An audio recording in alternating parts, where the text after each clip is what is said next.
And it's time to round up now a big topic from the week. A long-awaited decision for Ferguson, Missouri residents could come at any moment. The grand jury has to decide whether or not to charge police officer Darren Wilson with the death of teenager Michael Brown. And while leaders and Brown's family call for calm, protests have already started there. There is now a barricade around the building where the grand jury has been meeting. There's no solid indication of when they will announce their decision, but preparations for possible violent protests do continue.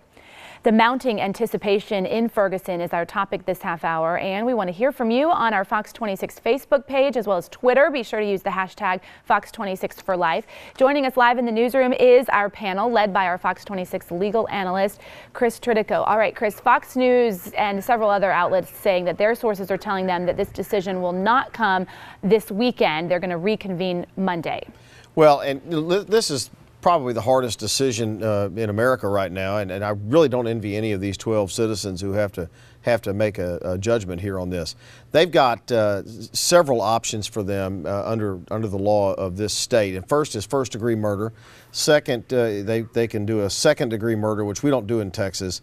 They also have voluntary manslaughter and involuntary manslaughter, or they could just no-bill it or find no probable cause. I think the most likely is, if they're going to charge him at all, is going to be one of the manslaughters because it's a lesser culpable mental state. But in Missouri, they have a pretty good definition for a police officer of when he can use deadly force. And the fact that this young man didn't have a weapon doesn't necessarily mean the officer didn't have the right to use deadly force. So they could easily no-bill this case, which I think would definitely cause a riot. There may be a riot either way. Let me introduce our panel. Mustafa Tamiz, our political analyst, Jackie Bally, our public policy analyst. Welcome back, both of you. Glad to have you. The idea of a no-bill here, if they do that, is going to certainly cause more rioting. Yeah, and what we saw in 1991, rioting really accomplishes nothing. In fact, it does the opposite because the businesses will leave the community and it'll make it desolate. But and there were over 1,000 buildings destroyed and $1 billion worth of damage with a B. The one thing that we should try to take from this, what administrators and police officers should be doing right now, is to improve race relations with the community. Ferguson is half the size of Sugar Land. I know we have a large Asian population, and one of the things we did was go into the community. And so I would really advise the police officers and government leaders to do that, to improve their relations, to start talking with the members in the community, because that's the only way that you're going to see this kind of tension really ease up. You know, when they had the rioting last summer, Mustafa, we found that most of the people arrested were not even from Missouri. They were shipped in, if you will. There could be rioting just for the sake of rioting here.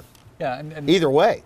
And there were people that came with the intention to antagonize, but also the way the police reacted. They brought in their military equipment.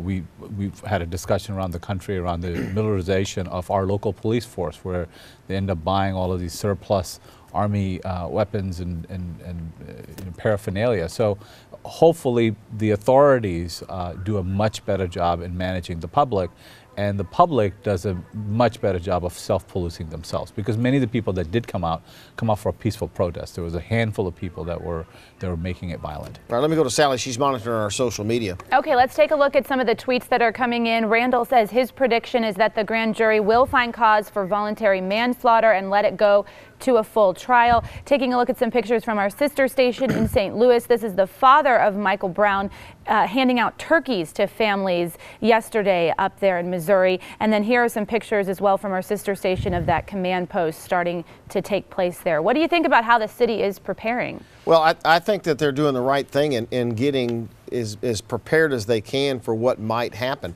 Once the riots start, it's too late to put up barricades to try to protect people's private property, and so I think they're doing the right thing. The sad thing is that all these businesses are having to board up their businesses again in the idea that someone might riot over a decision that a grand jury makes. I don't think that's ever a time for rioting. It's a time for us to have calm, cool reflection, but unfortunately there are those out there who would do that. You know, the loss to the private businesses in situations like this could put them out of business. Sure. And like we all said, rioting really accomplishes nothing. I read in an article that they arrested 2 young men because they were preparing pipe bombs, and they were going to use these bombs once the actual verdict came out, and they are residents of Ferguson, and so they do need to do what they're doing, because they know that there is a small contingent or a small population that's preparing to do this for whatever reason, and it will resolve nothing at this point if you go out in the street and riot. Even the parents are saying, if you want to protest peacefully, that's one thing. If you want to have a calm conversation, that's great. But that's not what you're seeing people preparing for. And that's not what we saw last time over the summer.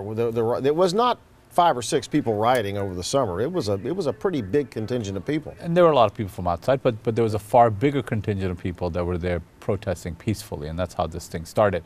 And a lot of credit goes to Michael Brown's parents. I mean, I think they've handled this very gracefully. They've done everything they can to talk to people in a calm manner. And we need leadership. We need leadership in Ferguson, from the governor all the way down to the police chief, and the parents and the community to bring people together rather than divide us. All right, we're going to leave it right there. We'll see what happens, and hopefully the public won't riot regardless of what happens. It's a tragic situation, and it's going to have to be dealt with one way or the other, but rioting is not going to help. Yes, we will all pray for peace in this case whenever the decision is announced. Thanks, guys. We appreciate it. We'll see you in our next hour.